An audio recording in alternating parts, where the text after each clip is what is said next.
Selamat pagi semuanya, rekan-rekan mahasiswa, Pak Rian dan tim. Terima kasih atas kesempatan pada hari ini, sehingga kita bisa mengikuti pelatihan yang akan diberikan.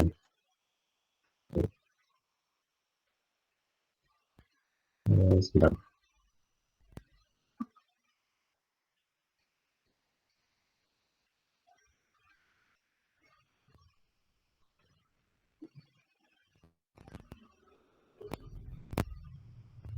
Ya, sebelum kita mulai masuk langsung ke acara, mungkin kami dari pihak Prodi Teknik Sipil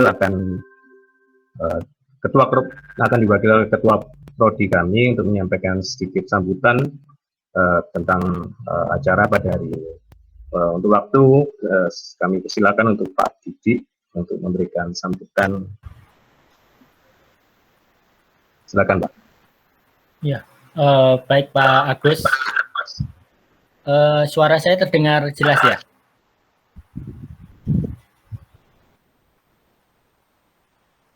Ya, jelas. Coba. Selamat pagi semuanya dan Assalamualaikum warahmatullahi wabarakatuh. Sekali lagi saya ucapkan terima kasih kepada Pak Agus yang telah memfasilitasi dan khususnya kepada Pak Rian Aron Sutanto beserta tim.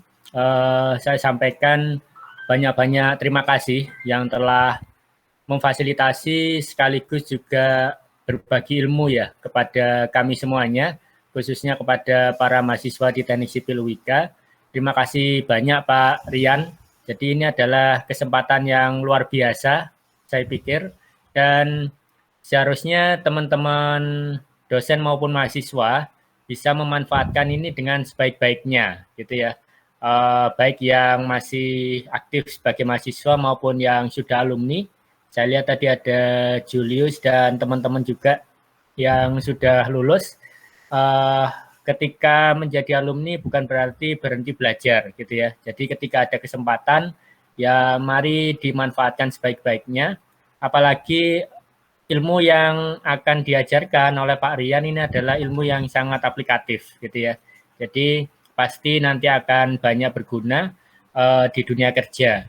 Jadi saya harap kegiatan ini bisa berlangsung dengan lancar Pak Rian dan Pak Agus, dan semoga juga bisa memberikan manfaat secara langsung ya, baik untuk para mahasiswa, dosen, maupun untuk Prodi Teknik Sipil di Widya Kartika Surabaya ini.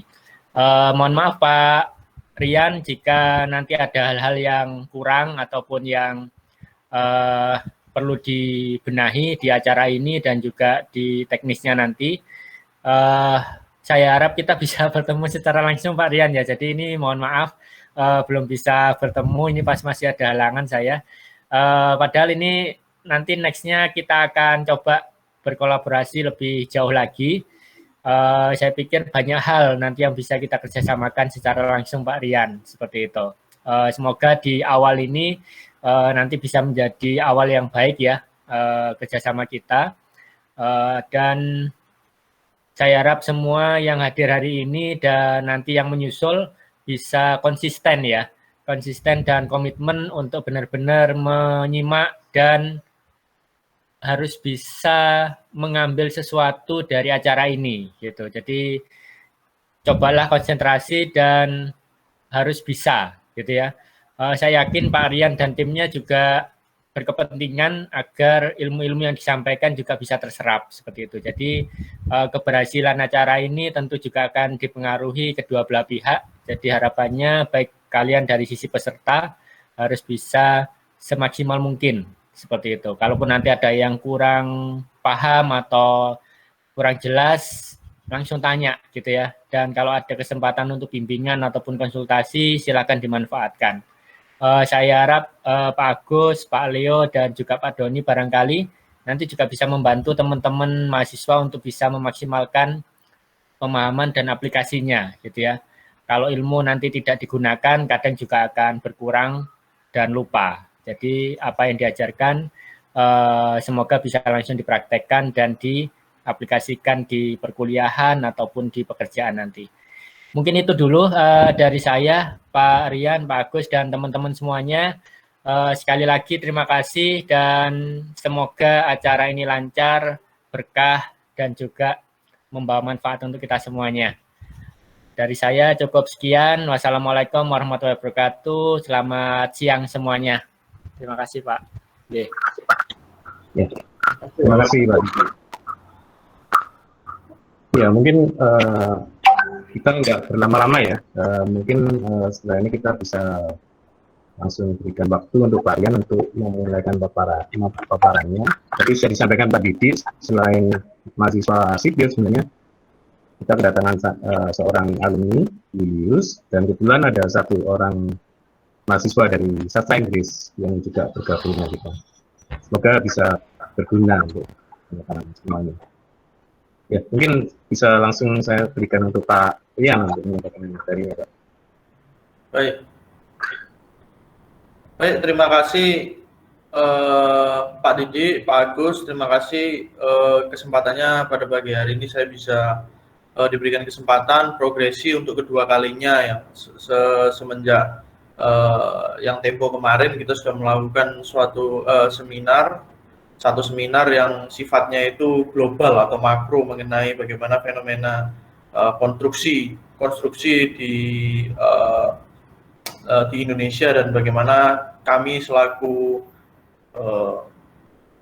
software developer manajemen konstruksi yang kebetulan background saya juga di dunia konstruksi dapat memberikan sebuah paparan logis dan global mengenai bagaimana fenomena konstruksi di Indonesia. Nah, sekarang hari ini pada kesempatan hari ini saya terima kasih kepada panitia dan UIK yang sudah memberikan kesempatan untuk melaksanakan simulasi langsung, Mbak. Jadi kita berikan suatu program pelatihan yang biasa kita sebut judulnya itu adalah berproyek bersama progresi, Pak. Artinya kita melakukan simulasi manajemen proyek dengan langsung mengaplikasikan software kami yang bernama Progresi. Nah, tanpa berpanjang lebar, saya akan melakukan share screen, Pak. Nah, ini saya share screen, Pak.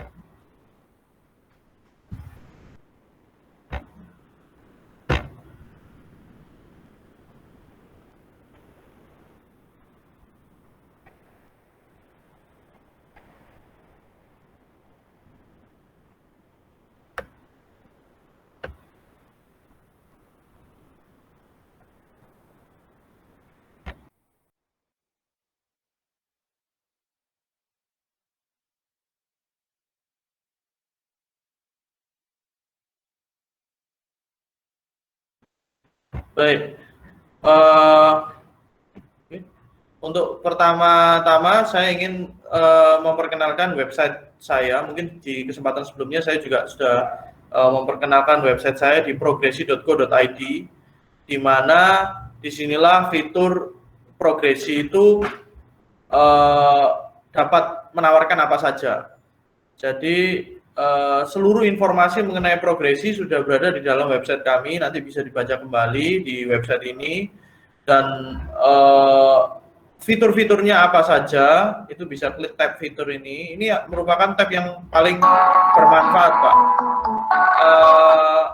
di mana workflow dari proyek konstruksi itu tidak akan mungkin lepas dari 4 hal ini, yaitu perencanaan, laporan harian, analisa, dan diskusi. Nah, nanti saya akan tunjukkan simulasinya langsung di aplikasi Progresi. Nah, kita nanti akan paparannya berdasarkan struktur 4 pilar ini, Pak. Pilar perencanaan, laporan harian, analisa, dan diskusi. Di mana nanti tadi yang sudah disampaikan Pak Didi, bahwa kita akan melakukan suatu tindak lanjut untuk pelatihan, tentunya akan di-backup oleh tim saya di kantor, dan karena kita sifatnya digital, Pak, untuk masing-masing pilar di sini sudah ada demonya dan bisa dilihat di YouTube tutorialnya. Jadi nanti pada saat ada pertanyaan, pada saat melaksanakan pelatihan itu kita bisa klik YouTube, ini sudah ada tutorialnya satu-satu, bisa dipelajari dan bisa diputar-putar berulang-ulang. Begitu pula dengan video di YouTube untuk masing-masing pilar itu sudah kami lampirkan di website kami agar bisa dilihat juga secara berulang-ulang. Ini semua sifatnya untuk support Pak nanti pada saat pelatihan. Di samping itu kita juga menyediakan WhatsApp group yang kita sudah buat, dan apabila memang dirasa ada pertanyaan yang perlu disampaikan dan mungkin belum di-cover pada saat pelatihan singkat siang ini, itu bisa langsung ditanyakan ke tim kami, bisa juga menanyakan melalui fitur WhatsApp yang ada di pojok kiri bawah pada layar. Oke, sekarang saya masuk ke materi Pak.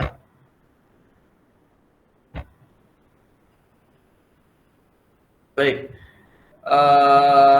ini tadi sudah saya sebutkan program kami namanya Berproyek Bersama Progresi.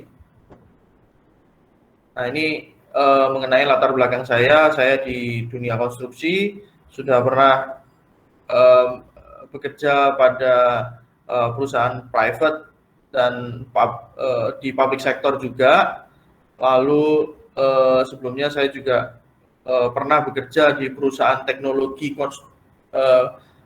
konstruksi digital di Amerika. Itu yang mendorong saya untuk membuat suatu terobosan yang aplikatif di industri konstruksi di Indonesia, Pak. Lalu sebetulnya saya ingin mengingatkan kembali Pak dari webinar yang lalu, apa itu progresi. Progresi itu merupakan software manajemen konstruksi, Pak, yang berangkat dari tagline kami, Construction Simplified. Itu berlandaskan dari semangat kami, Pak, ingin mensimplifikasikan proses atau alur konstruksi yang sudah notabene itu terkenal kompleks, Pak. Jadi kita ingin mensimplifikasikan. Jadi apa itu progresi? Merupakan software manajemen konstruksi yang memfasilitasi perencanaan dan memonitor proyek, Pak, secara real time, yang basis datanya itu berbasis data, visual, dan akan memberikan suatu analisa. Nah, datanya itu ter-share kepada seluruh stakeholder proyek dengan menggunakan cloud system, terintegrasi untuk mengukur parameter proyek, yaitu biaya, mutu waktu, dan safety dari proyek itu sendiri, keselamatan kerja dari proyek itu sendiri. Bentar, Pak, ya.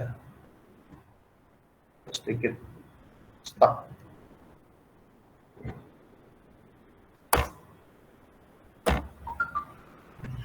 Bentar, Pak.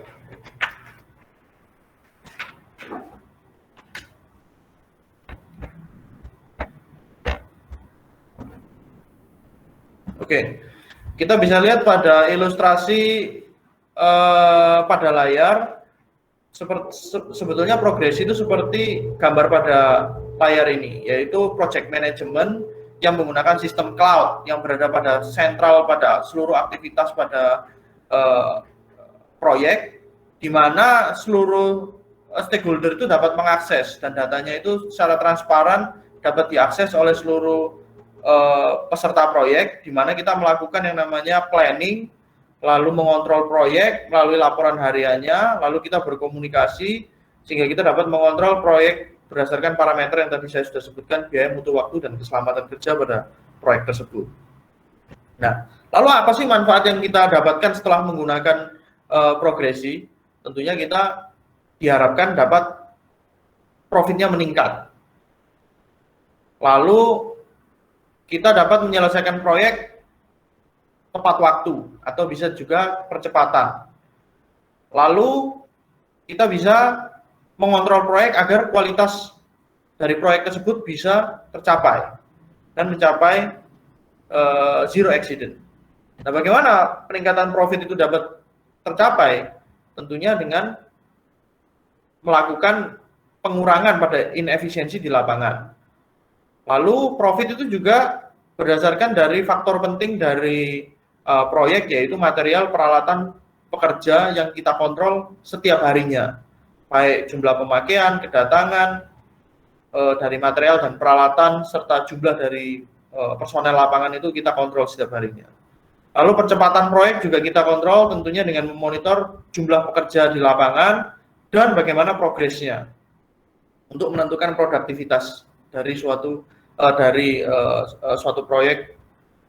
Lalu kualitas juga kita kontrol dengan cara apabila ada suatu kendala di lapangan, itu kita harus segera tindak lanjuti agar masalah tersebut tidak berlarut-larut dan dapat berefek pada kualitas maupun waktu dan biaya proyek yang membengkak. Lalu yang terakhir adalah tentunya kita dapat melakukan job hazard analysis untuk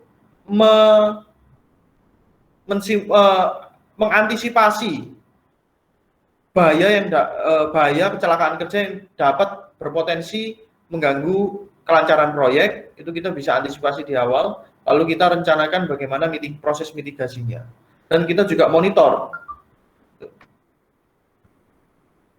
Nah, ini tadi saya sudah paparkan sedikit mengenai 4 pilar, yaitu perencanaan, laporan harian, analisa, dan diskusi. Ini merupakan workflow dari proyek, di mana ini akan berjalan secara berurutan, di mana proyek itu tentunya diperlukan suatu perencanaan di awal. Apa yang kita rencanakan? Tentunya budget, schedule, material, peralatan, pekerja, dan safety-nya kita rencanakan untuk mengontrol biaya mutu waktu dan keselamatan kerja. Lalu setelah kita rencanakan, bagaimana kita mengetahui performa proyek? Tentunya kita harus melakukan suatu monitoring berupa laporan harian ini yang kita monitor, sehingga kita kawal proyek itu dari hari ke hari. Lalu setelah itu, software atau platform progresi akan secara otomatis memberikan suatu analisa proyek, yang dimana itu adalah perbandingan dari perencanaan dan laporan harian. Dari situ analisa dari progresi akan memberikan suatu laporan apakah proyek itu, status proyek, apakah dia deviasinya ke arah positif atau negatif. Nah, itu yang akhirnya kita harus melakukan suatu namanya pengambilan keputusan yang kita lakukan di pilar selanjutnya, yaitu diskusi, di mana kita bisa berkoordinasi dengan banyak pihak yang berkaitan, lalu melakukan suatu pengambilan keputusan, Pak, berdasarkan data yang faktual. Nah, ini sekedar informasi bahwa kita bisa mempelajari workflow-nya dengan scan barcode ini. Kita mempelajari bagaimana progresi itu dioperasikan. Lalu selanjutnya, kita juga sebagai pekerja proyek di lapangan, kita membutuhkan mobilitas yang tinggi. Artinya kita tidak bisa hanya mengandalkan pada komputer, website, aplikasi web kita, karena kita harus membuka laptop. Kita juga progresi mempunyai mobile service, yang artinya bisa di-download di Android maupun Apple Store untuk dapat memonitor proyek dan mengontrol proyek melalui aplikasi kami. Untuk memasukkan data laporan harian, mengontrol status proyek, semua dapat dilakukan di mobile app kami. Maka kalau misalnya ingin mendownload aplikasinya, kita bisa ke Google Play untuk Android dan App Store untuk bagi pengguna yang mempunyai iPhone. Baik, selanjutnya saya tidak menggunakan materi PowerPoint ini supaya nanti bisa kelihatan lebih live gitu. Nah, ini nanti PowerPoint-nya saya akan berikan panitia. Ini juga guidance manual yang bisa dilihat. Nanti saya bagikan untuk bisa dilihat kembali pada saat proses pengerjaan. Namun saya akan langsung masuk ke webnya agar bisa langsung simulasi.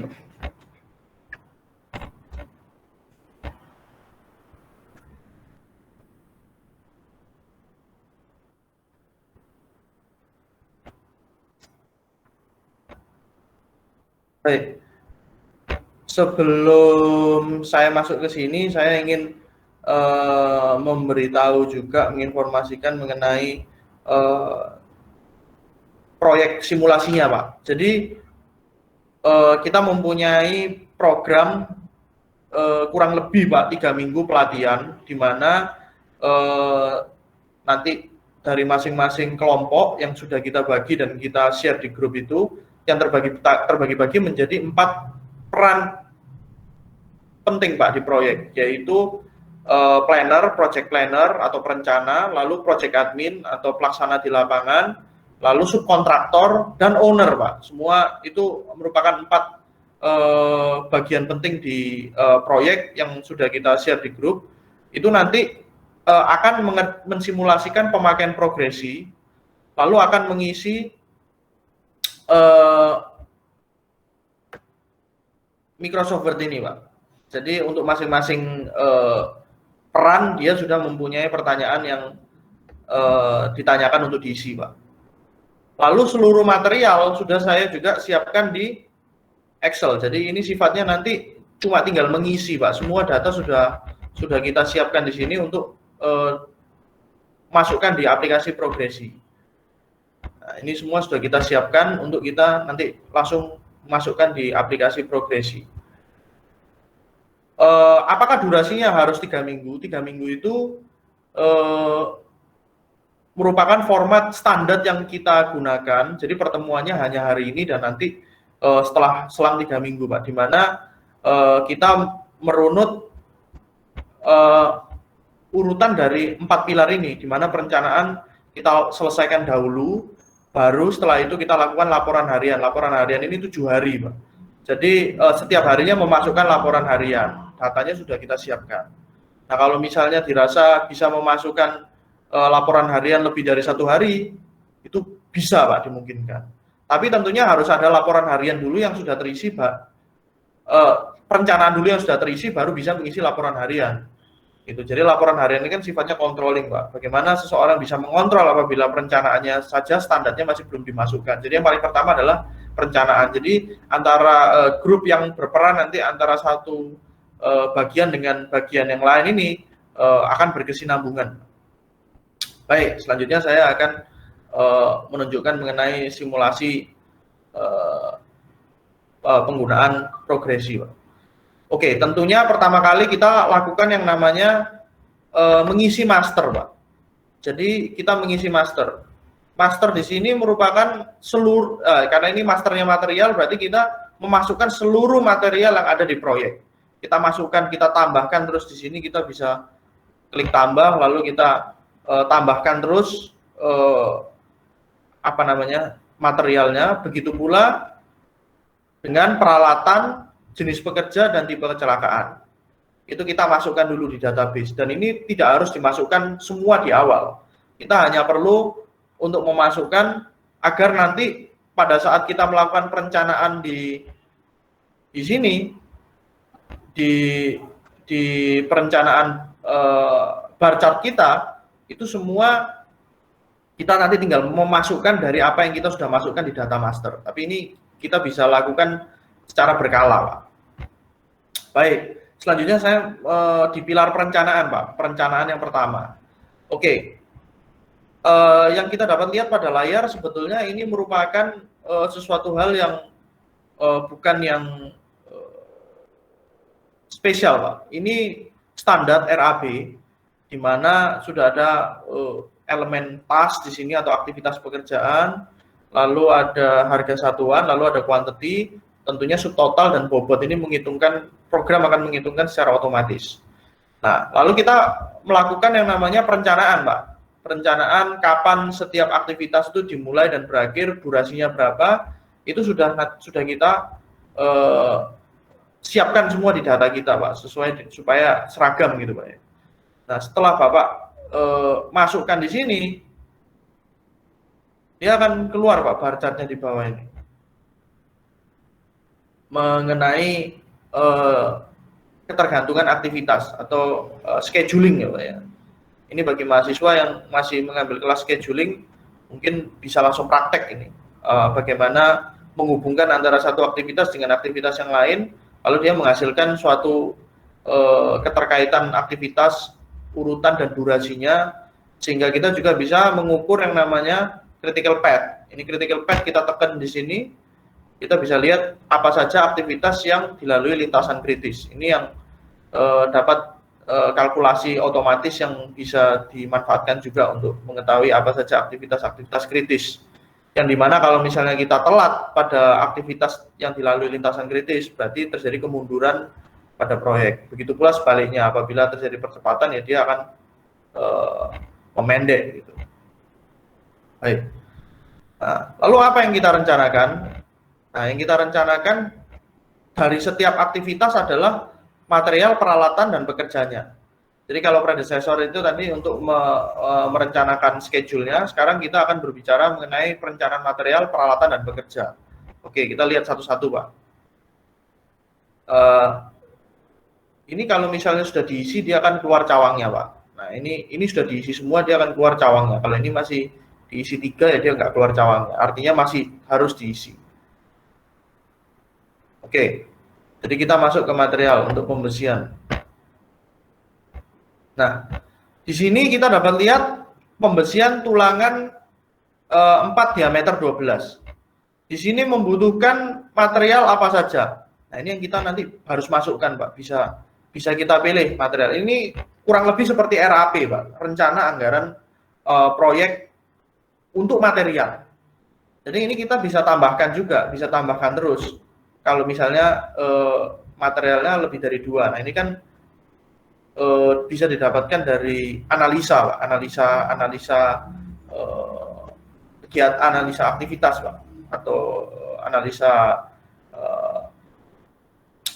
task, Pak. Nah, ini materialnya apa saja kita masukkan, kuantitinya kita masukkan, karena RAP, asumsinya RAP sudah kita miliki, tinggal kita masukkan kuantitinya.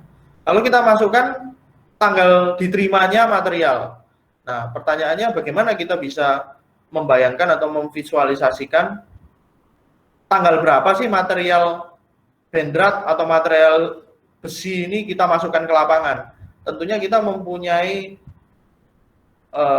sense judgment ya, Pak ya. Apabila pekerjaan itu dimulai tanggal sekian dan berakhir tanggal sekian, maka kita sebagai perencana harus mempunyai ketentuan kira-kira atau pengalaman kira-kira material tersebut harus didatangkan berapa hari sebelumnya. Nah, ini karena pekerjaannya cuma kecil 1 hari, ya kita datangkan 1 hari sebelumnya. Tanggal 12, ini mulai tanggal 13, materialnya harus datang by tanggal 12. Mungkin saja kalau misalnya dengan proyek yang besar, volumenya lebih besar, di sini mundurnya 1 minggu atau 2 minggu. Nah, itu kewenangan perencana untuk merencanakan untuk masing-masing aktivitas. Itu yang kita lakukan pada perencanaan material untuk aktivitas pembesian ini. Lalu selanjutnya, kita coba lihat peralatannya, menu peralatan. Nah, untuk pembesian pekerjaan yang sama, kita membutuhkan alat yang namanya cutting wheel. Nah, cutting wheel ini asumsinya kita sewa. Jadi mungkin kita harus ada tanggal didatangkan di lapangan, mobilisasi dan dimobilisasi. Nah, ini kebetulan karena pekerjaannya kecil, ya saya sewa, Pak, cutting wheel. Tapi kalau untuk proyek yang skalanya lebih besar, mungkin kita bisa sewa yang namanya eskavator atau loader atau apapun alat-alat berat yang kita tidak miliki, perusahaan kontraktor tidak miliki sendiri, dia bisa lakukan penyewaan, Pak. Nah, itu kita harus tahu kapan dia masuk dan kapan dia keluar, karena kadang charge-nya itu berdasarkan hari, Pak. Nah, berikut pula dengan jumlahnya. Nah, ini kita rencanakan. Lalu selanjutnya pekerja. Kita merencanakan pekerja. Nah, pekerja ini kita rencanakan untuk aktivitas yang sama, pekerjaan sama pembesian tulangan. Itu ini pekerjaan dilaksanakan selama 1 hari, durasinya itu 1 hari. Jadi kita rencanakan kira-kira berapa tukang, berapa pembantu tukang. Untuk apa kita rencanakan ini? Tentunya nanti pada saat kita mengontrol di sesi pilar laporan harian, itu kita mau mengukur progres versus berapa orang yang bekerja untuk aktivitas tersebut. Nah, ini kita bisa informasi ini kita bisa jadikan acuan untuk menjustifikasi produktivitas dari pekerja kita di lapangan. Oke. Nah, ini saya close data masternya supaya nggak terlalu banyak. Dan yang terakhir adalah pekerja itu bukan hanya kita bisa atur berdasarkan per aktivitas, tapi kita bisa atur per hari. Nah, ini saya klik di sini, saya lihat per hari. Nah, kita bisa lihat per hari jumlah pekerjanya itu ada berapa. Jadi proyek dilaksanakan selama seminggu, Pak, proyek kecil dari tanggal 12 sampai tanggal 19, di mana jumlah pekerja per harinya itu ada berapa. Nah, terus apa perbedaannya dengan yang ini? Kalau ini per aktivitas berapa orang, berapa pembantu, berapa orang yang bekerja untuk masing-masing aktivitas. Kalau ini jumlah orang per hari, ini nanti manfaatnya untuk opnam mandor. Biasanya opnam mandor itu kan kita lakukan 2 minggu sekali. Kalau misalnya borongannya nggak masuk, biasanya kecenderungannya mandor itu menunjukkan absennya, Pak. Nah, absen itu daripada kita menunggu setiap interval 2 minggu sekali, kita tabulasi, Pak, tiap hari. Ibaratnya mandor kita memberikan laporan ke kita berapa orang yang bekerja setiap harinya. Nah, ini kita bisa bantu juga kontrol dan memberikan arahan kepada mandor kita apakah pekerjanya di lapangan itu over atau under, karena kedua efek tersebut tidak baik. Kalau over dia bisa bengkak, tapi kalau under pekerjaan bisa nggak selesai.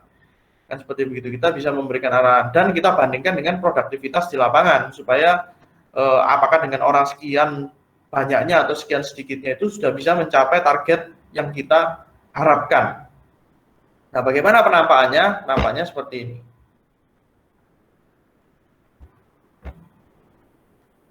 Sorry.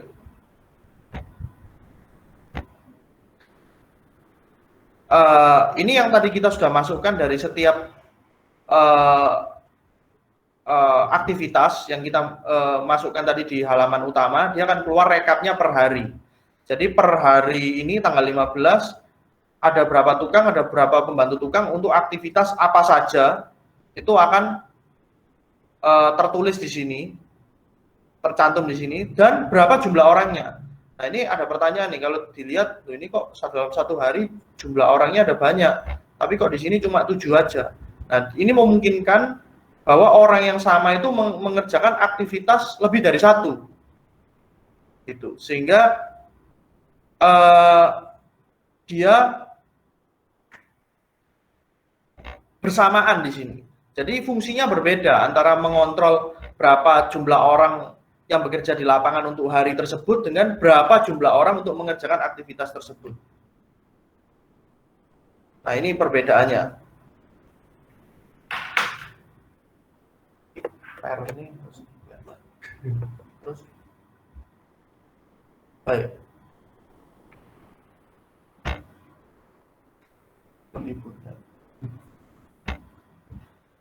Oke, selanjutnya saya masuk ke perencanaan safety, Pak. Safety lalu kontraktor, ya, subkontraktor. Nah, ini perencanaan safety. Ini yang tadi saya sebut dengan job hazard analysis. Jadi kita bisa terus apabila seorang perencana yang berpengalaman di proyek itu dia bisa mengantisipasi, atau orang safety ya, biasanya dia bisa mengantisipasi kira-kira apa sih bahaya yang dapat terjadi pada proyek. Itu dia bisa prediksi, dan bagaimana kontrol atau solusi itu kita bisa lakukan. Nah, kita rencanakan, ini masih bisa diedit apa saja aktivitasnya, kita bisa tambahkan terus di sini kecelakaannya apa saja kita tambahkan di sini. Nanti ini akan menjadi reminder kita.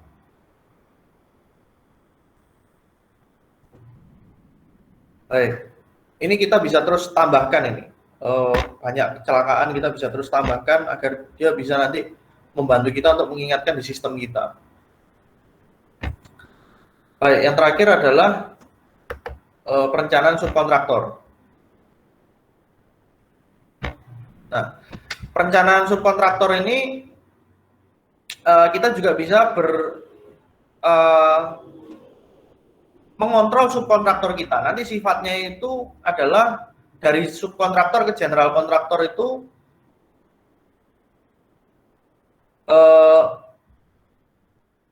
mengontrol status dari pengajuan subkontraktor.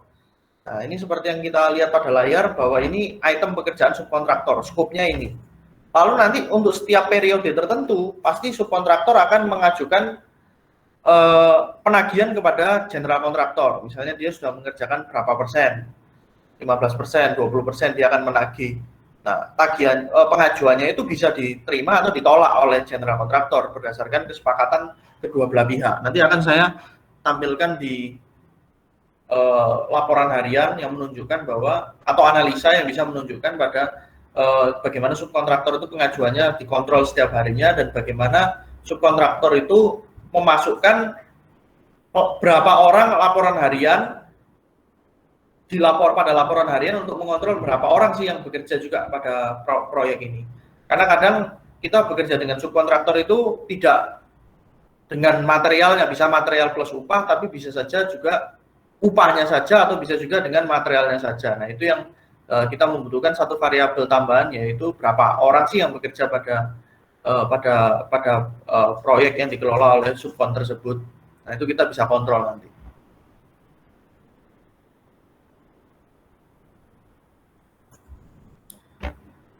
Baik, ini supaya nggak terlalu banyak, saya close satu-satu.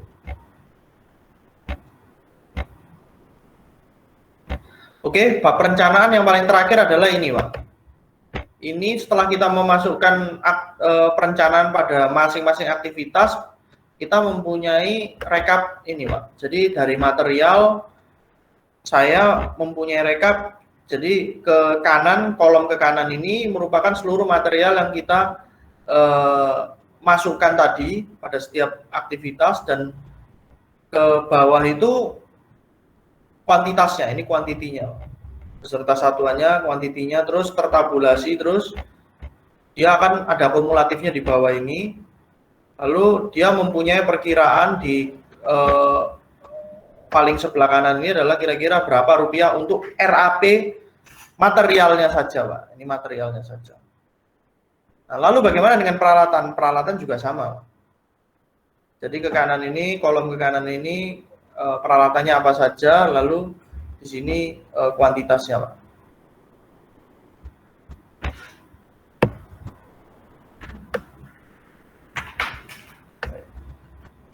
Ini rekap nanti kalau misalnya ada semuanya beda.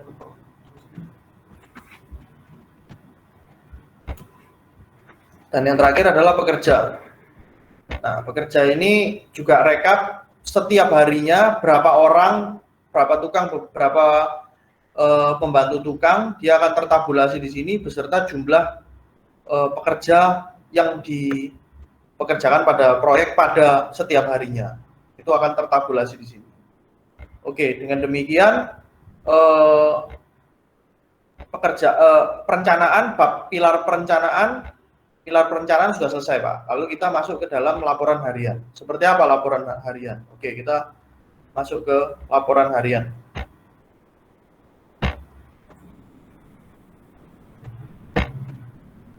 Baik. Kurang lebih demikian, Pak. Jadi laporan harian kita bisa lihat pada layar, ini merupakan durasi pekerjaan proyek. Nah, ini saya mencontohkan bahwa laporan harian sudah terisi, Pak. Kalau sudah terisi, dia akan keluar centangnya, Pak. Kalau dia belum terisi, dia nggak akan keluar centangnya. Nah, ini nanti kaitannya ada daily reminder, Pak. Bagi peserta pekerja kita di lapangan atau orang yang kita berikan tanggung jawab untuk mengisi laporan harian, apabila dia belum mengisi, dia akan mengingatkan kita di sistem. Maka nanti handphone kita akan keluar notifikasi bahwa laporan harian belum terisi. Nah, jadi itu alarm bagi pelaksana di lapangan untuk mengisi laporan hariannya. Baik, ini saya ingin menunjukkan langsung saja ke laporan harian yang belum terisi, Pak, ya. Nanti saya akan perbandingkan dengan yang sudah terisi, Pak. Jadi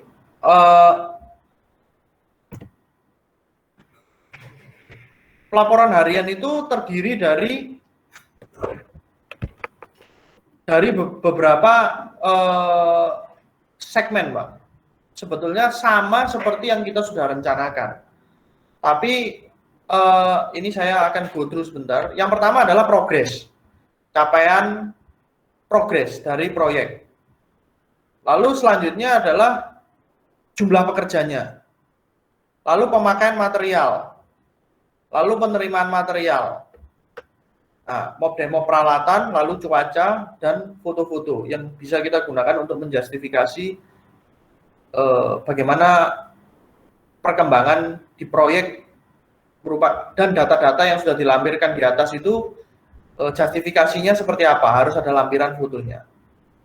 Baik. Nah, kurang lebih seperti ini, Pak. Jadi untuk yang pertama progres, kita akan memasukkan progres. Jadi pada saat memasukkan laporan harian itu yang ada garis birunya atau itu yang bisa diisi.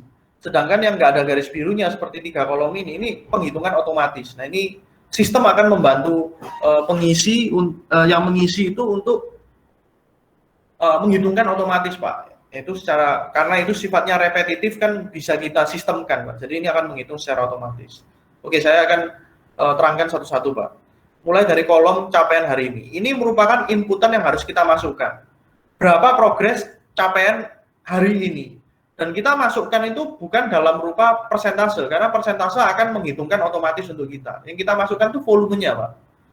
Volumenya berapa? Nah, ini agar biasanya ada kebiasaan guru, Pak, di lapangan itu saya memasukkan 15%, 20%, 0,5%, apalagi yang ada desimalnya itu, Pak. Kita nggak akan pernah bisa memvisualisasikan, kita di kantor atau owner atau stakeholder yang lain itu tidak akan bisa memvisualisasikan kira-kira seperti apa sih 15% itu misalnya. Itu nggak kelihatan. Jadi kalau misalnya kita dan itu juga nggak akurat gitu, yang ngisi di lapangan itu pakai sistem ibaratnya kira-kira, Pak, quote unquote. Nah, dengan kita memasukkan angka konkretnya, itu memaksa si pelaksana di lapangan kita untuk menghitung volumenya itu secara real gitu, atau enggak paling tidak itu pendekatan gitu. Nah, pada saat dia mengisi, dia dapat parameter 3 parameter ini, Pak, 4 parameter ini, yaitu apa? Target harian. Nah, dia bisa mempunyai feeling atau sensitivitas untuk menilai bahwa progresnya dia hari ini itu di atas atau di bawah target harian yang sudah kita hitung. Nah, bagaimana mendapatkan target harian? Ini sudah secara otomatis. Jadi cuma tinggal dari berapa panjang durasinya, berapa banyak volumenya dibagi durasinya yang kita sudah rencanakan di awal. Jadi per hari rata-rata sekian. Nah, pada saat dia mengisi, dia apakah mencapai atau tidak mencapai target harian tersebut. Nah, ini dia mempunyai sensitif. Jadi pada saat mengisi itu dia terbantu oleh kolom ini, Pak, target harian. Nah, capaian hingga hari ini juga menghitungkan otomatis. Jadi misal ada pekerjaan yang dilaksanakan lebih dari 1 hari, dia akan mengakumulasikan volumenya itu dari setiap harinya. Nah, target kumulatifnya dan target total. Target total ini target global, Pak. Jadi untuk aktivitas 4.7 pengecatan dinding, kita bisa tahu seberapa jauh kita berprogres setiap harinya dan berapa volume akhir yang kita harus capai supaya kita nggak kehilangan feeling juga, Pak. Nah, itu kita lakukan di sini. Nah, ini yang kita juga harus masukkan, Pak. Berapa tukang, berapa pembantu tukang. Berapa tukang bantu. Nah, ini nanti kita bisa jadikan alat untuk menjustifikasi berapa volume yang kita masukkan itu apakah sudah sesuai dengan berapa jumlah orang yang kita deploy atau pekerjakan di lapangan.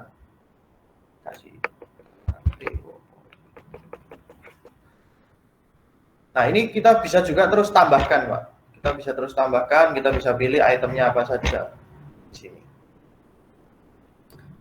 Lalu selanjutnya adalah jumlah pekerja.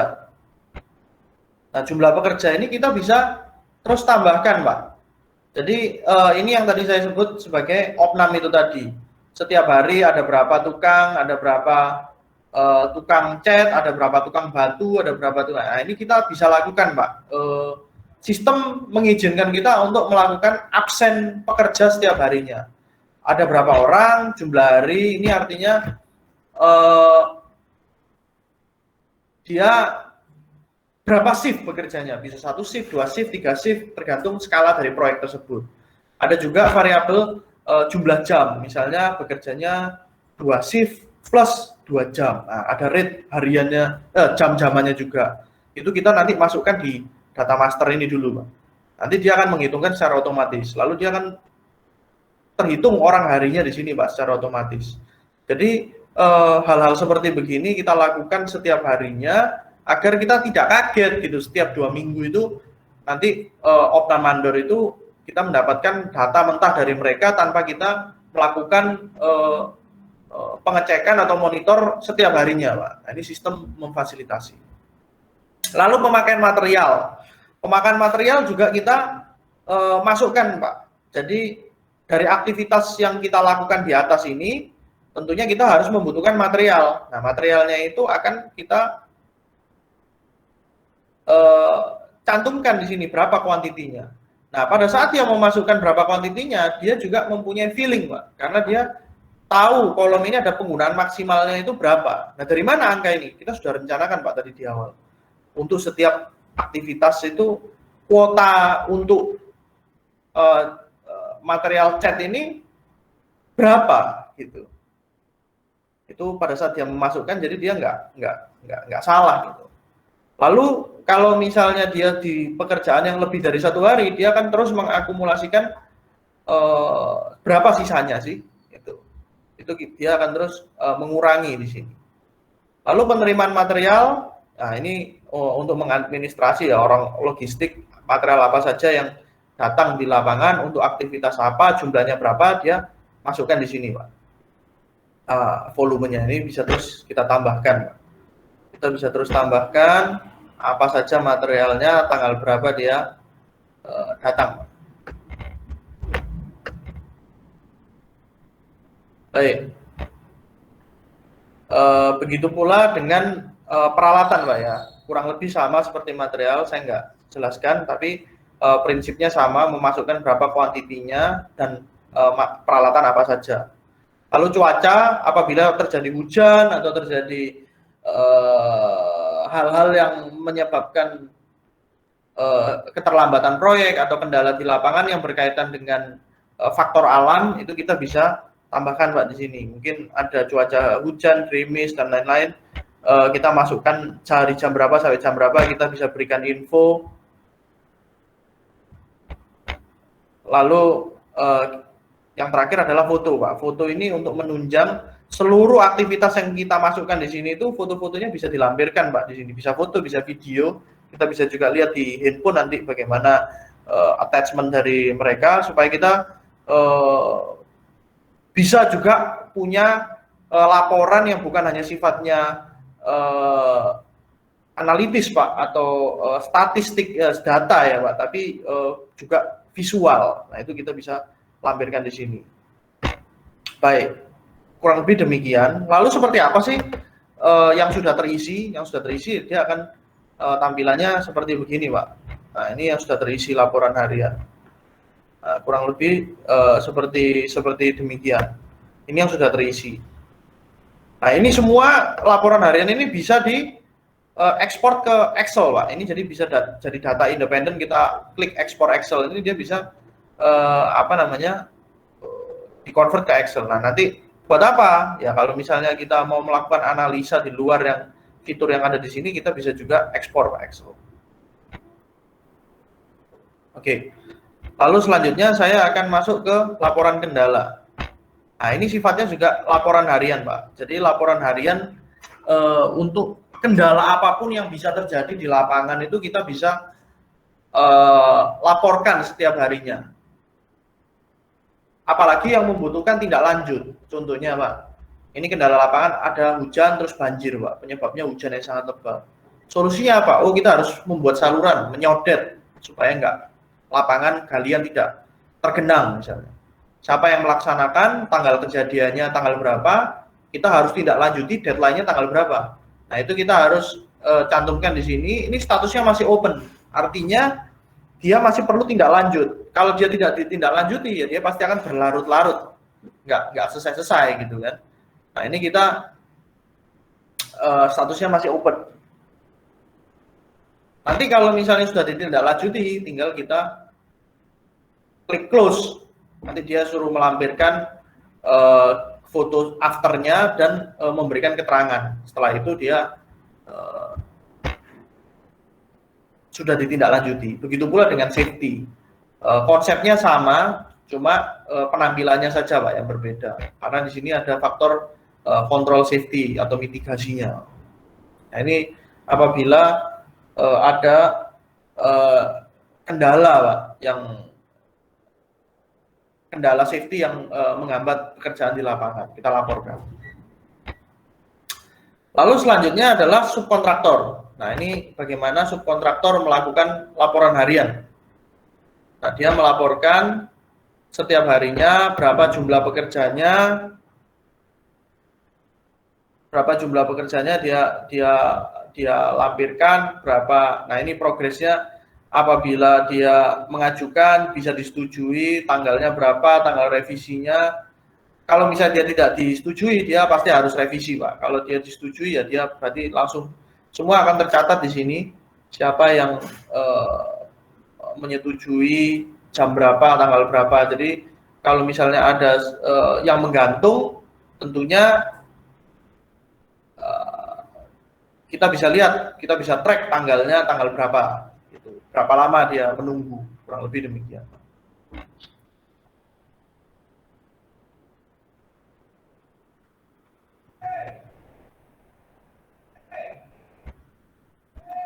Baik, dengan demikian pilar kedua ini sudah selesai Pak, laporan harian.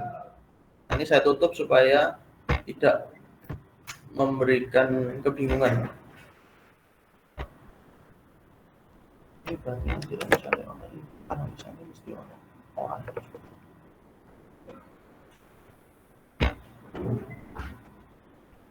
Terus. Baik, kita masuk pilar selanjutnya sedikit lagi Pak ya. Ini mengenai analisa. Nah, analisa ini core atau inti dari platform progresi, yaitu untuk bisa mengetahui seperti apa sih status proyek. Jadi setelah kita rencanakan, kita monitor setiap harinya, lalu analisa proyek ini bisa menghitungkan secara otomatis bagaimana status proyek kita. Kita bisa lihat pada layar keseluruhan informasi proyek, lalu ini masing-masing peran project planner, project admin, subkontraktor, stakeholder yang sudah terdaftar pada sistem. Ini kita bisa kontak masing-masing baik WA atau email, semuanya bisa tercantum informasinya untuk berkomunikasi. Lalu di sini ada bar yang menunjukkan berapa progres dari proyek. Lalu kita bisa lihat secara statistik bagaimana status proyek. Nah, ini saya nggak menjelaskan secara detail, tapi yang pasti grafik ini menunjukkan analisa earn value money dari proyek. Nah, di mana terdiri dari 3 kurva, yaitu kurva perencanaan, kurva pelaksanaan, dan kurva cost yang kita perbandingkan Pak untuk mengetahui status proyek. Nah, apa yang kita dapat pelajari dari kurva ini, kita pelajari di sini, Pak. Kita bisa lihat sebetulnya ini status proyek yang kita kontrol setiap harinya, di mana yang kita perhatikan itu di 2 kolom sebelah kanan, yaitu schedule varian dan cost varian. Nah, ini kita bantu untuk melihat status proyek itu secara color coding. Jadi kalau misalnya kita lihat merah schedule berarti dia telat, kalau hijau berarti dia lebih cepat. Sedangkan kalau cost, kalau dia merah berarti dia minus Pak. Kalau dia hijau berarti dia plus. Nah, jadi dengan fitur ini kita dapat mengontrol sebetulnya proyek kita itu telat apa enggak, lalu dia cost-nya melebihi apa tidak. Nah, itu kita bisa pantau di sini Pak. Kita juga punya indikator-indikator lain di sini yang mungkin saya tidak jelaskan secara detail, tapi nanti bisa dibaca di bagian atas ini, Pak. Lalu selanjutnya kita juga bisa melihat opnam. atau progres dari proyek untuk per aktivitas. Kita bisa lihat berapa persentase yang sudah diselesaikan. Kalau ini 100% Pak semuanya. Nah, ini ada yang 65%. Yang masih belum terselesaikan. Nanti bisa dibedakan mana ya? 100% sama ya. Baik. Lalu kita juga bisa zoom in, zoom out dari fitur ini per hari. Kita bisa lihat, lalu kita bisa ekstrak juga ke Excel.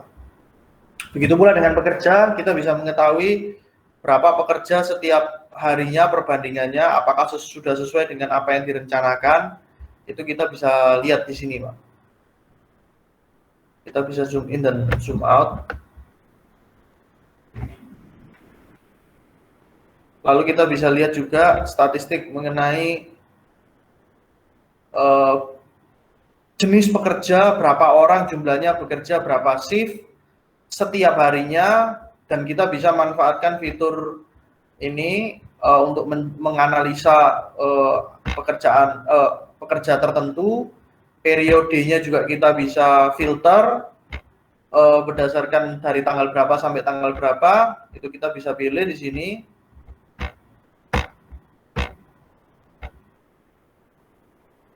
Lalu kita bisa klik update untuk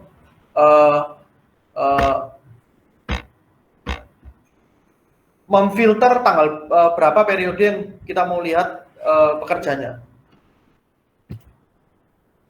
Lalu di sini dia bisa menghitungkan otomatis berapa jumlah rupiahnya, berapa orang hari, jumlah pekerjanya untuk setiap harinya.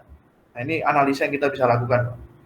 Lalu pekerjaan subkontraktor juga kita bisa melihat progresnya untuk per subkontraktor, per aktivitasnya, bagaimana pengajuannya, proses pengajuannya, apakah disetujui apa tidak, itu kita bisa lihat di sini. Mungkin ini kurang kelihatan ya, Pak. Saya coba ke subkontraktor satunya.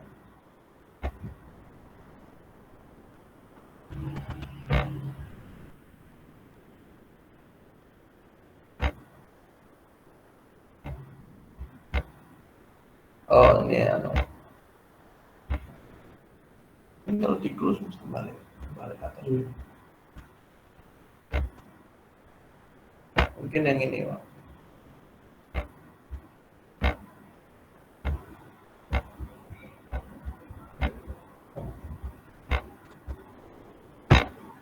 Baik, seperti ini. Kita bisa melihat urut-urutannya, kronologinya, setiap harinya suatu aktivitas itu pada saat diajukan ke general kontraktor bagaimana statusnya, apakah langsung disetujui, apakah membutuhkan proses revisi. Nah, kita bisa lakukan itu. Baik, itu untuk subkontraktor. Lalu selanjutnya untuk material, Pak. Nah, material ini kita bisa juga melakukan proses analisa. Material terbagi dua, penerimaan dan pemakaian. Nah, penerimaan ini tentunya kita mempunyai analisa untuk masing-masing material didatangkan pada hari apa saja, untuk pekerjaan apa, jumlah yang diterima itu berapa, kuantitasnya, yang direncanakan itu berapa, kita bisa melihat perbandingannya. Lalu rencana penerimaan. Jadi di sini ada dua kolom yang kita perbandingkan. Aktualnya datang tanggal 12, di mana dia direncanakan tanggal 14. Berarti dia lebih cepat 2 hari, makanya warnanya hijau, Pak. Tapi kalau warnanya merah artinya dia terlambat. Kurang lebih demikian. Nah, kita bisa lakukan analisa secara independen per material. Misalnya bata merah, kita bisa filter bata merah. Oh, ini analisanya material. Bisa juga kita lakukan kasih periode dari tanggal berapa sampai tanggal berapa. Analisanya materialnya apa saja. Ini berbagai macam tool yang kita bisa manfaatkan untuk melakukan analisa terhadap material. Lalu kita juga mempunyai kesimpulan secara global mengenai penerimaan material, di mana di kolom sebelah kiri ini merupakan seluruh material yang ada yang setelah didatangkan pada proyek. Yang kita perbandingkan adalah jumlah yang direncanakan versus jumlah yang diterima, apakah dia lebih atau kurang dari volume yang sudah direncanakan. Nah, begitu pula dengan pemakaian. Pemakaian ini kurang lebih sama, Pak. Jadi konsepnya adalah per material, tanggal pemakaiannya tanggal berapa. Nah, ini biasa tugasnya orang logistik, Pak, untuk merecord berapa material yang sudah digunakan. Lalu aktivitasnya apa saja, jumlah yang sudah dipakai, lalu penggunaan maksimal. Dan sisa, ini yang kita bisa lakukan analisa per material, sama filternya kita bisa lakukan per material, juga per periode. Kita bisa mempunyai feeling kira-kira apakah material tersebut sudah dipakai melebihi dari batas yang kuota atau kuota perencanaan yang kita rencanakan di awal. Nah, kalau misalnya dia minus, ya berarti dia dipakai lebih, Pak, dari yang direncanakan. Kalau plus berarti masih ada sisa, masih punya tabungan yang kita bisa manfaatkan atau gunakan material tersebut untuk pekerjaan lain, misalnya seperti begitu. Nah, itu yang kita bisa lakukan di analisa material ini. Nah, ini juga kita punya kesimpulan pemakaian material secara global, di mana kita membandingkan material yang sudah dipakai dengan kuota penggunaan material secara global di satu proyek. Nah, kita juga berikan color coding, apakah dia minus atau plus, itu dengan warna merah dan warna hijau. Baik. Selanjutnya mengenai peralatan juga kurang lebih sama dengan material. Konsepnya saya nggak menjelaskan ulang, namun penampakannya saya bisa tunjukkan seperti yang pada layar. Lalu actual cost. Nah, ini variabel yang kita bisa lihat bagaimana proyek itu mempunyai pembukuan yang kita bisa masukkan ke dalam sistem debit dan kredit dari proyek. Apabila dia mendapatkan pembayaran dari owner, lalu dia terus mengurangi berdasarkan pengeluaran proyek untuk membeli material atau membeli atau menyewa peralatan, semua akan tertulis di sini, Pak. Untuk perharinya kita juga bisa lakukan sorting pengeluaran, Pak.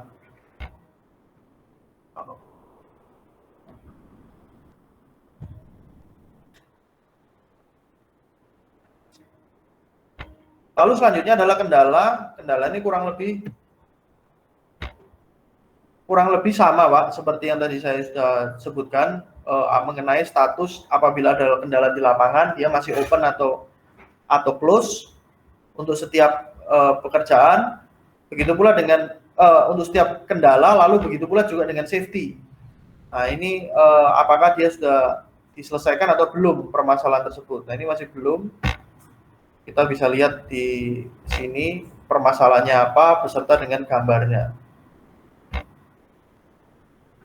Lalu cuaca, kita juga bisa melihat bagaimana rekap cuaca yang dapat menghambat aktivitas proyek. Kita bisa lihat secara detail juga dari jam berapa setiap harinya. Nah, ini penampilan secara makro, Pak. Baik, dengan demikian saya sudah menyelesaikan paparan mengenai pilar analisa, Pak. Nah, ini 3 pilar utama progresi. Lalu yang terakhir adalah pilar untuk pengambilan keputusan, Pak. Nah, jadi yang saya mau paparkan sedikit lagi, Pak, yaitu mengenai fitur notifikasi atau reminder yang memberikan pengingat pada pengguna atau yang mempunyai akses kepada akun ini mengenai deviasi yang terjadi antara perencanaan dengan laporan harian. Itu dia akan memberikan pengingat kepada kita supaya kita melakukan corrective action. Nah, apa saja yang kita berikan pengingat? Nah, itu dari kategori yang kita bisa lihat pada layar. Laporan harian ini mengingatkan kita apabila belum diisi, belum diinputkan, dia akan memberikan pengingat. Nah, ini nanti akan keluar di smartphone kita atau mobile phone kita. Begitu pula dengan task. Tas ini juga kalau misalnya terlambat dia akan memberikan pengingat. Material belum didatangkan atau material minus dia akan memberikan pengingat. Begitu pula dengan peralatan. Alat yang harus dimasukkan dan dikeluarkan. Jangan sampai ini mengganggu aktivitas proyek. Peralatan belum dimasukkan, pekerjaannya sudah siap, akhirnya pekerja jadi menganggur. Begitu pula dengan pekerja. Pekerja ini mengingatkan apabila dia di lapangan itu lebih atau dia terlalu kurang. Gitu. Kalau lebih dia bisa menyebabkan cost yang membengkak, sedangkan kalau misalnya dia kurang, berarti pekerjaan bisa tidak selesai. Nah ini kalau tidak ada notifikasinya, artinya dia tidak ada permasalahan.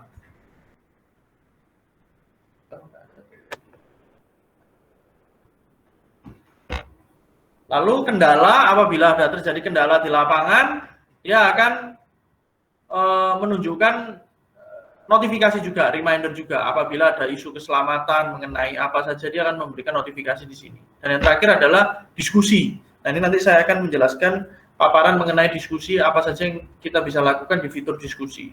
Baik, selanjutnya kita masuk ke fitur diskusi. Diskusi ini merupakan fitur yang kita bisa manfaatkan. Sebenarnya kita sudah melakukan ini Pak, di fitur chatting kita, entah melalui WA atau telepon dan lain sebagainya. Tapi kecenderungannya itu kalau kita menggunakan fitur chatting itu kan terlalu banyak yang berbicara dan topiknya berbeda-beda Pak, tidak fokus. Sehingga kecenderungannya itu banyak informasi yang hilang. Oleh sebab itu kita mempunyai fitur diskusi pada progres ini untuk mengetrack gitu, kira-kira ada permasalahan apa sih yang kita perlu sampaikan kepada tim kita, karena data ini merupakan data informasi yang tershare, semua orang dapat mengetahui informasi ini. Jadi sudah tidak ada lagi yang namanya istilahnya kayak saya belum menerima informasi tersebut, karena semua sudah tersentral Pak di sistem ini. Nah, sama menggunakan sistem open close, di mana kalau misalnya close berarti dia sudah ditindaklanjuti. Kalau dia open berarti masih ada masalah yang belum terselesaikan. Kita lihat contohnya Pak. Ini mengenai pekerjaan acian beton di proyek pondasi mesin, tanggalnya tanggal 30 Juni 2020. Kita bisa lihat Pak bahwa ini ada suatu pembicaraan Pak yang komunikasi antara seseorang dengan yang lainnya. Kita bisa lihat bagaimana progres dari suatu permasalahan di lapangan itu informasinya ke-track setiap harinya, tanggal berapa dia raise the issue, mencantumkan permasalahannya, lalu tanggal berapa dia ditanggapi dan bagaimana tindak lanjutnya sampai statusnya itu close Pak. Itu. Nah ini mungkin juga bisa melampirkan gambar-gambar, seluruhnya bisa dilihat Pak. Baik, ini bisa terus berbalas Pak. Jadi semuanya, setiap permasalahan itu akan teradministrasi dengan baik. Oke. Satu hal yang paling terakhir adalah, nah, pada saat kita melakukan input ke dalam sistem ini, tentunya kita tidak akan melakukan input ini seorang diri, Pak. Tentunya beberapa orang atau kerjasama tim, Pak. Nah, yang sudah kita bagi berdasarkan kriteria akses yang tadi sudah saya jelaskan, Pak. Project planner, lalu di sini ada project admin, ada stakeholder-nya atau project owner-nya, kita semua masukkan, Pak, di dalam sini. Artinya, pada saat kita melakukan perencanaan, kita bisa dilakukan oleh multi planner, bukan hanya satu, tapi bisa dua, bisa terus ditambahkan di sini, Pak. Begitu pula dengan project admin, bisa lebih dari satu orang, Pak, dengan scope yang berbeda-beda. Nah, nanti pada saat kita mengisi laporan harian, Pak, itu setiap orang mempunyai tanggung jawabnya masing-masing dan mempunyai akses masing-masing. Jadi dia tidak saling mengganggu antara satu dengan yang lainnya, sehingga data yang dimasukkan itu bisa sesuai dengan tanggung jawab dari peran masing-masing.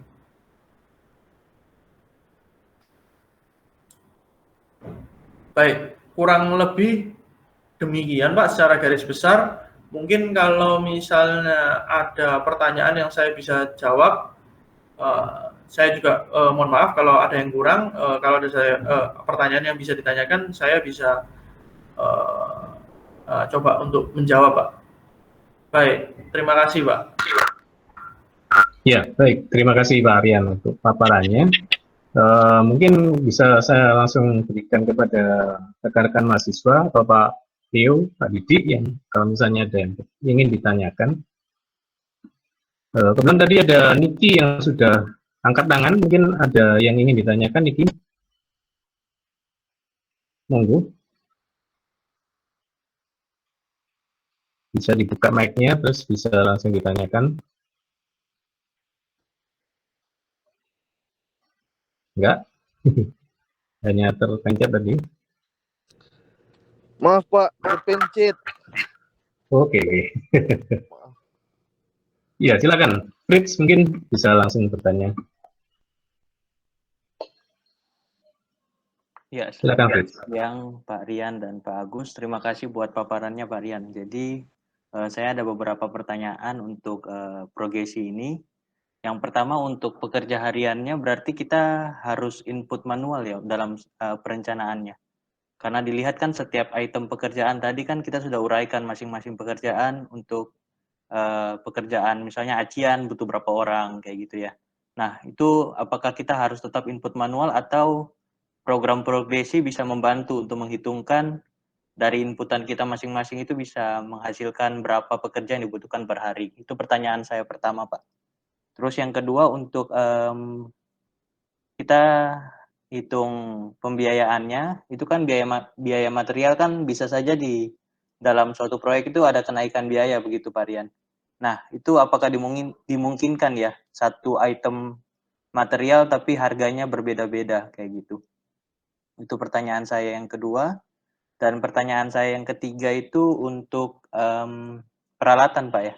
Jadi peralatan kan ada sewa dan milik sendiri. Nah tentu kan biayanya juga berbeda gitu Pak Varian. Jadi apakah bisa dibedakan kayak gitu nanti waktu kita ngelihat biaya untuk peralatannya. Mungkin itu dulu sih dari saya Pak Rian. Terima kasih buat paparannya Pak. Ya, silakan Pak. Ya.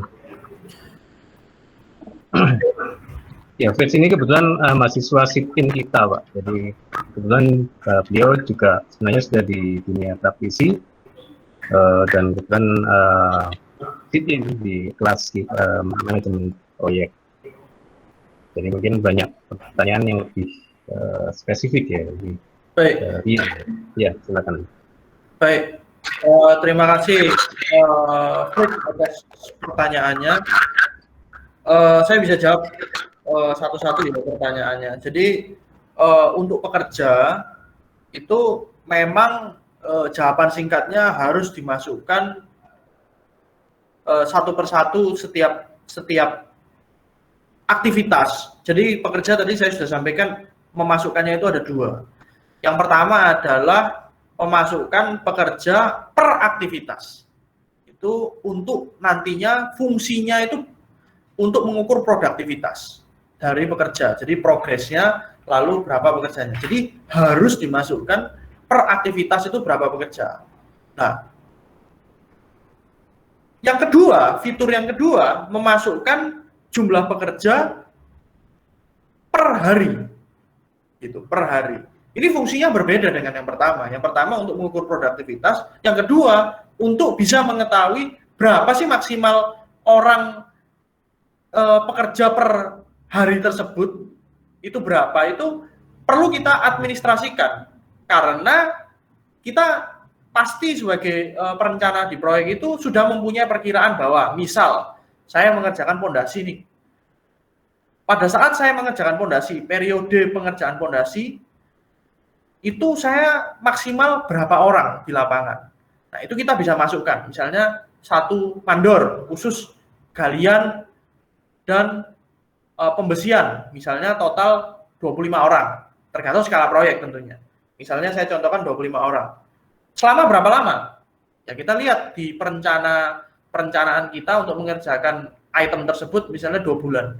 Ya kita bisa rencanakan 25 orang selama dua bulan. Bagaimana cara memasukkannya? Tentunya sudah ada fitur-fitur yang diprogresi untuk memudahkan kita mengcopy dari tanggal selama 2 bulan tersebut. Jadi kita bisa langsungkan copy paste selama dari tanggal berapa sampai tanggal berapa, jumlahnya berapa. Nah, itu fitur yang, tapi tentunya berapa jumlah orangnya itu perencana yang menentukan. Itu membutuhkan kesepakatan antara si kontraktor dengan si pekerja atau mandor, kepala pekerja. Nah, kita bisa masukkan. Nah, jumlah total pekerja untuk memasukkan pekerja pada fitur pertama dan fitur kedua ini tentunya berbeda. Karena fitur pertama ibaratnya seseorang memasukkan per aktivitas, ada berapa tukang, ada berapa pembantu tukang di dalam hari yang sama, itu pasti berbeda dengan berapa jumlah total per hari tersebut. Karena bisa saja satu orang mengerjakan 2 aktivitas yang berbeda. Gitu. Tapi untuk mengukur produktivitasnya kita tetap perlu tahu untuk memasukkan di fitur yang pertama gitu. Sedangkan untuk mengukur berapa sih orang maksimal per hari tersebut, itu kita menggunakan fitur yang kedua gitu. Sekaligus kita tahu bahwa oh ya selama 2 bulan ini pasti nggak mungkin lebih dari 25 orang yang bekerja pada proyek pada aktivitas pekerjaan tanah tersebut gitu atau pondasi tersebut. Nah, bagaimana merencanakannya? Merencanakannya nggak harus sebetulnya ya, nggak harus dalam 1 kali waktu. Jadi misalnya proyeknya 1 tahun nih, kita mengerjakan pekerjaan pondasi selama 2 bulan. Apakah saya sebagai seorang perencana harus merencanakan selama 1 tahun itu dalam 1 hari atau 2 hari? Nggak harus, saya bisa melaksanakan secara berkala. Namun, untuk mengisi laporan harian tentunya harus ada perencanaan.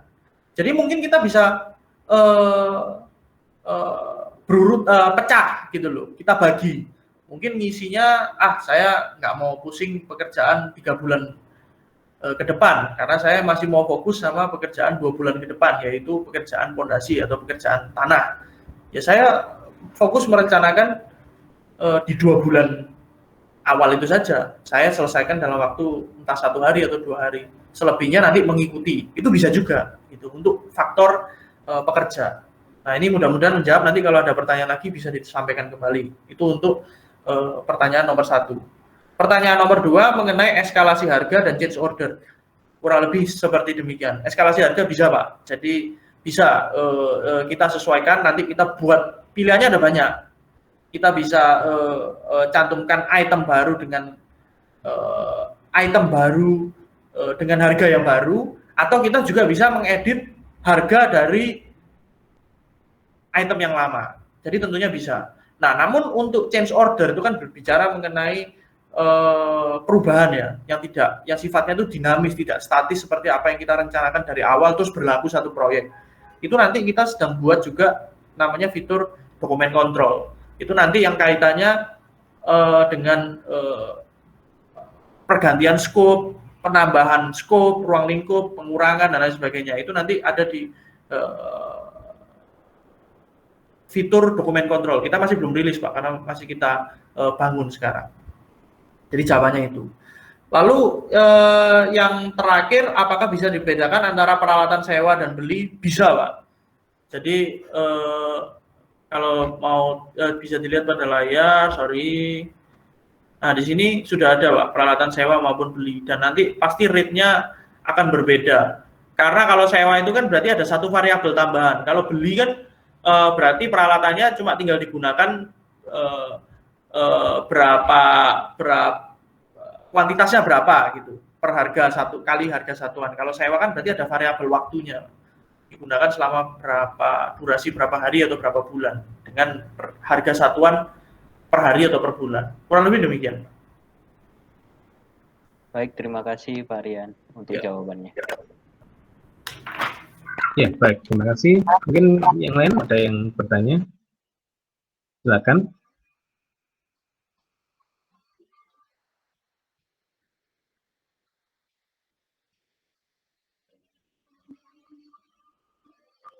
Julius, mungkin ada yang ingin disampaikan, Julius?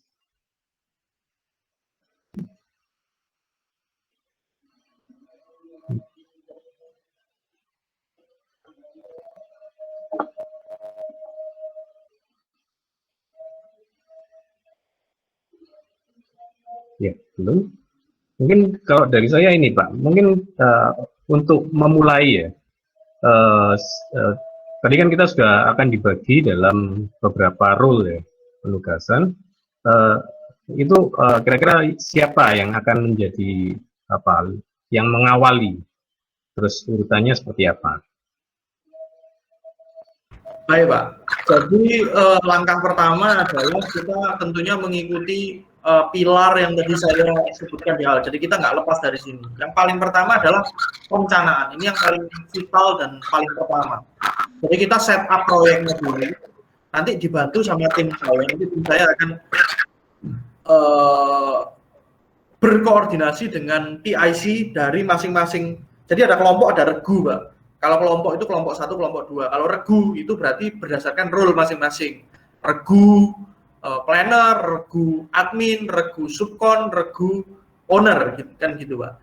Jadi nanti dari masing-masing regu itu dipilih ketuanya Pak. Ketuanya yang nanti kita ajak koordinasi maupun kalau mau melaksanakan telekonferensi bisa, atau WhatsApp call, atau apapun fitur bentuk koordinasi yang kita bisa lakukan untuk memasukkan. Yang pertama adalah perencanaan dari masing-masing. Jadi ketuanya nanti akan kita ajak koordinasi, lalu nanti dia akan menginstruksikan atau berkoordinasi dengan anggotanya Pak, dari masing-masing regu. Yang paling pertama adalah perencanaan. Nah, nanti akan dibimbing sama tim saya Pak. Jadi enggak kita pantau juga tiap hari pemasukan datanya di sistem kami itu seperti apa, dan kita akan follow up juga di mana stucknya gitu Pak.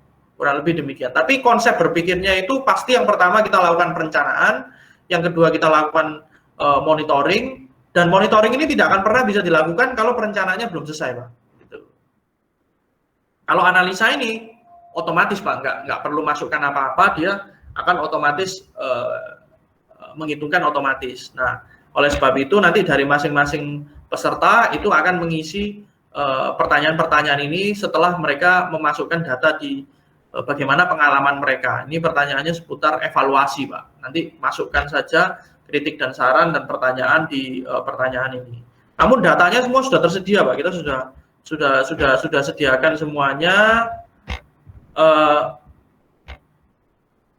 Kita sudah sediakan dari data perencanaan. Ini cuma tinggal copy paste saja Pak. Masukkan ke dalam sistem kami. Jadi datanya semua sudah ada di sini. Jadi tinggal kita mensimulasikan bagaimana kita mengoperasikan. Tapi pada saat kita memasukkan ini kan kita sudah tahu apa yang kita masukkan. Gitu. Kurang lebih demikian Pak. Ya baik. Jadi memang kita pada dasarnya tidak lagi bingung dengan data ya Pak ya. Ya. Kita tinggal ikuti, tapi supaya kita lebih paham apa istilahnya, bisa interface di aplikasi itu sendiri ya.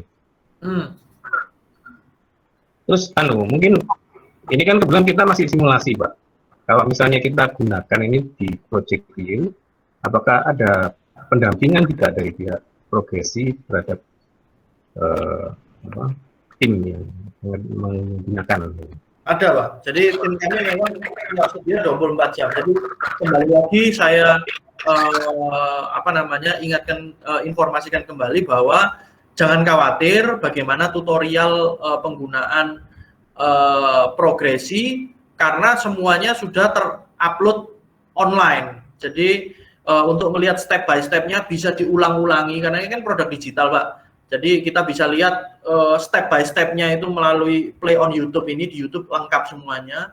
Kalau mau lihat highlight secara singkatnya ada di sini Pak. Seperti apa itu progresi, nanti dibantu juga tim support kami yang akan ibaratnya langsung mengontak telepon masing-masing, lalu juga bisa tanya di WA, kalau mau telekonferensi juga bisa juga. Jadi semuanya kita sediakan Pak. Nah ini sekedar ini sekedar highlight aja sih Pak. Sebentar saya coba share-nya masih ada. Share screen-ku masih nyala ya. Oke. Contohnya Pak, seperti ini Pak. Ini juga bisa kita manfaatkan.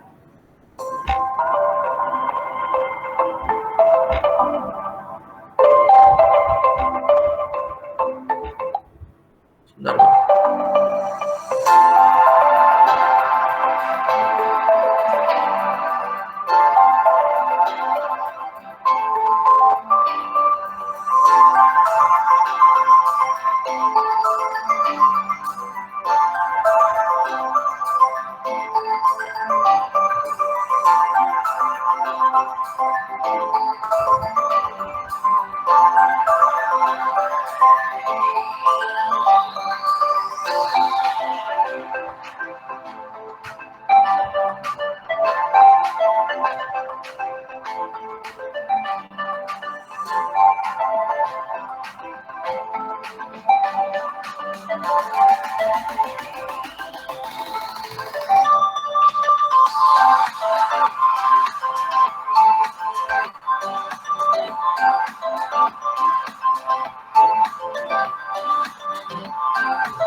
Baik Pak, kurang lebih itu bisa sekedar gambaran saja bahwa ada video-video visual yang bisa dimanfaatkan juga Pak untuk membantu teman-teman juga untuk mengisi dan simulasikan. Di luar nanti ada WA group yang kita bisa sama-sama manfaatkan.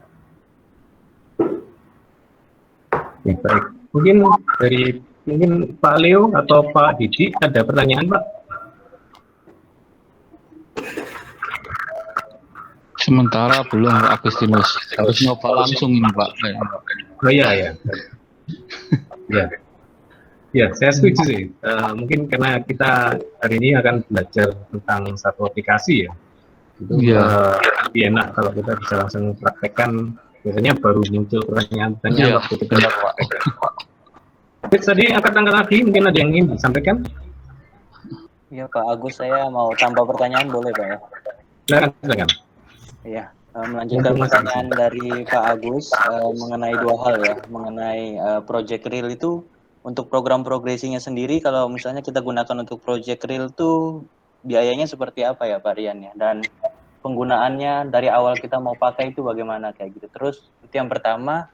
Terus untuk yang kedua mungkin bisa lebih didetailkan lagi ya Pak Rian. Jadi kayak misalnya owner itu tugasnya ngapain aja di progresi ini. Jadi misalnya dia cuma hanya pantau saja, jadi dengan analisa dia pantau saja, atau dia punya fungsi lain selain pantau saja di program progresi.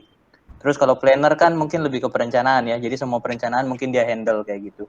Admin ini berarti untuk pelaporan ini ya, pelaporan hariannya berarti ya Pak Rian ya. Nanti mungkin coba bisa didetailkan lagi mungkin supaya kita sama-sama lebih jelas. Terus untuk subkontraktor itu nanti tugasnya ngapain aja? Mungkin kayak gitu sih Pak Rian supaya lebih jelas aja kita semua. Terima kasih Pak Rian. Baik, terima kasih atas pertanyaannya, Fritz. Ini kalau misalnya kita bicara pricing, jadi gini, kita yang utama dulu. Jadi kita mempunyai fitur ini, fitur gratis satu project.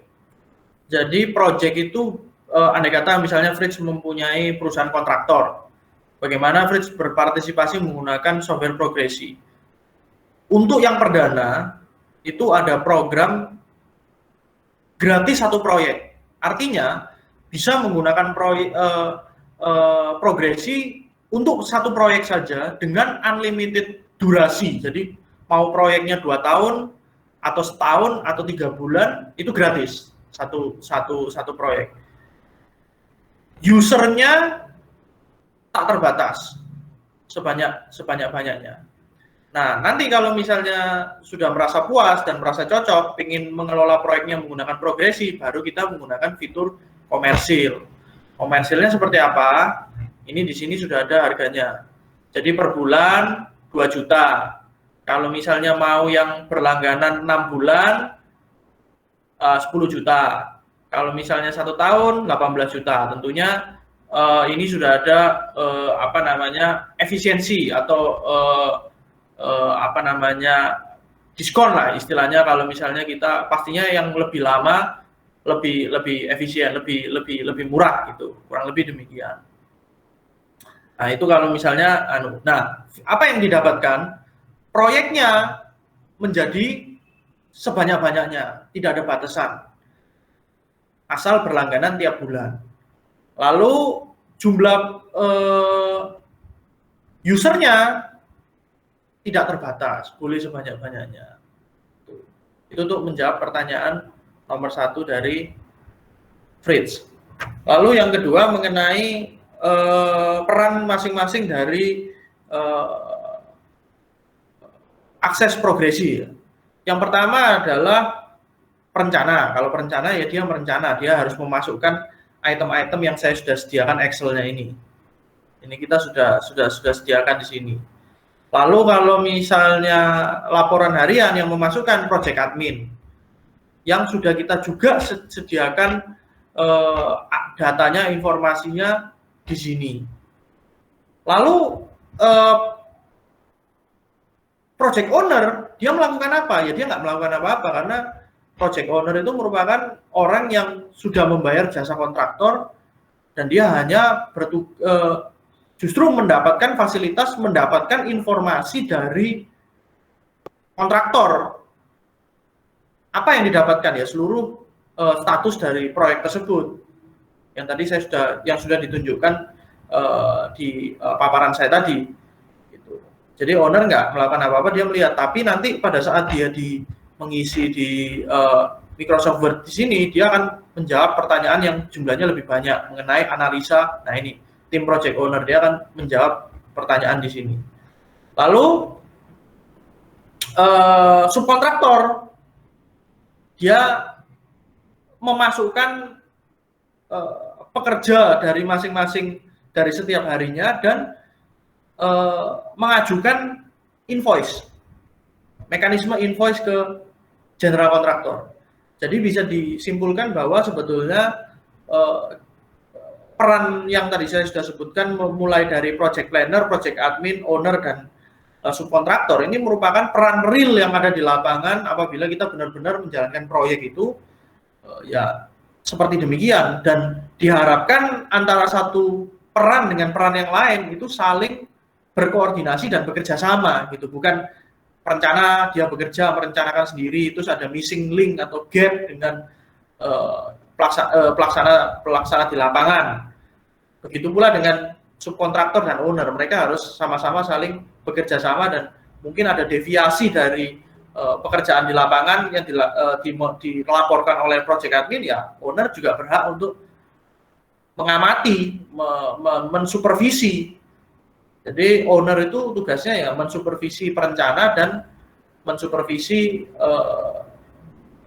pelaksana di lapangan. Tapi tugas fisiknya untuk memasukkan data itu tidak ada memang. Tapi dia harus mempunyai analisa. Dia harus melakukan analisa dari data yang dimasukkan dari si perencana dan pelaksana di lapangan ini valid apa enggak. Nah itu dia bisa melakukan mekanisme koreksi, kurang lebih demikian. Dan dia harus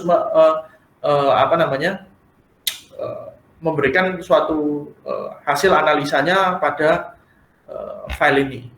Kurang lebih demikian. Oh, berarti yang approve untuk pembayaran ke subkontraktor itu project admin ya, yang general kontraktornya itu? General kontraktornya. Berarti project admin ya, dia posisinya sebagai project admin kayak gitu untuk pembagian tugas yang saat ini.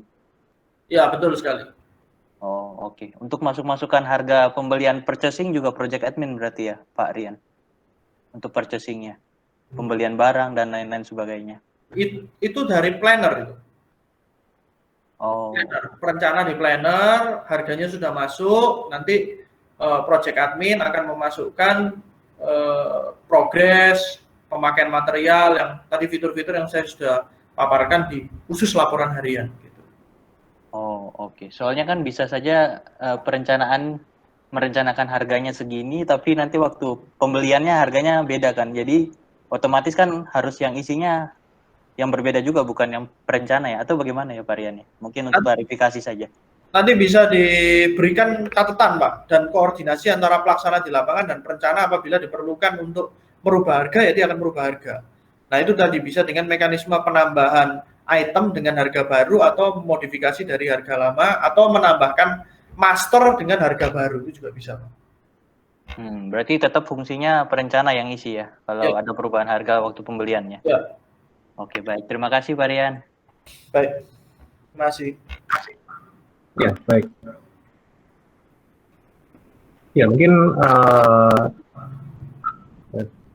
ada yang lainnya lagi yang ingin ditanyakan dari rekan-rekan mahasiswa. Mungkin sudah cukup jelas ya. Mungkin Fitz bisa mewakili beberapa pertanyaan yang ingin lebih sempat terpikir. Ya, jadi kalau saya perhatikan berarti dengan penggunaan aplikasi ini ya, diharapkan proyek itu mungkin lebih disiplin dalam mencatat ya Pak ya, supaya segala sesuatu yang direncanakan maupun yang dijalankan bisa terpantau oleh owner terutama. Betul. Jadi informasinya real time, sehingga nggak ada lagi delay atau tunggu ketika owner menanyakan sesuatu, nggak perlu menunggu untuk timnya menyusun laporan gitu. Betul sekali. Ya mungkin kalau nggak ada pertanyaan kita bisa akhiri. Mungkin ada yang ingin disampaikan sebagai penutup dari Pak Rian sebelum kita tutup acaranya. Terima kasih kesempatannya Pak Agus. Jadi saya bisa sampaikan terima kasih kesempatannya dan selamat untuk mencoba dan berimprovisasi. Apabila ada yang kami ditanyakan atau kesulitan di tengah, jangan ragu-ragu untuk berkoordinasi di grup WA. Untuk nanti tim kami juga bisa bantu pantau dan memfollow up. Jangan lupa juga untuk mencoba fitur mobile-nya, jadi bisa di-download di Google Play atau Google Store dan App Store sesuai dengan handphone masing-masing. Dan karena kita gerakannya sebetulnya di Progresi ini bukan hanya menjual komersil kepada perusahaan industri kami, tapi kami juga ada misi untuk edukasi kepada universitas bagi siapapun teman-teman yang ingin membantu saya untuk mengkampanyekan software ini dan manfaatnya bisa juga bantu untuk like di sosial media kami. Banyak informasi juga yang baru mengenai konstruksi dan apa manfaatnya kita terus lakukan di sosial media kami. Mudah-mudahan bermanfaat bagi kita semua. Kurang lebih demikian Pak Agus. Terima kasih teman-teman. Baik, terima kasih Pak Rian. Terima kasih untuk Pak Didi, Pak Leo, juga tim dari Progresi yang sudah hadir. Di sini juga ada tim media kami dari UI ya sebenarnya yang juga memantau untuk bisa memberitakan nanti ya untuk rekan-rekan mahasiswa lain yang mungkin nggak hadir pada hari ini. Oke, terima kasih untuk Pak Rian untuk paparannya. Tentu kami sudah nggak sabarnya, kemarin kita sudah download aplikasi yang di HP, tapi nanti mungkin kita bisa segera coba ya apa fitur-fitur yang sudah disampaikan. Baik, terima kasih untuk Pak Rian dan tim. Sebagai penutup, saya katakan selamat siang, sampai ketemu di grup ya untuk proses latihan kita. Terima kasih Pak Rian. Baik, terima kasih Pak Agus dan seluruh jajaran di UIK. Terima kasih teman-teman mahasiswa. Terima kasih. Sama-sama.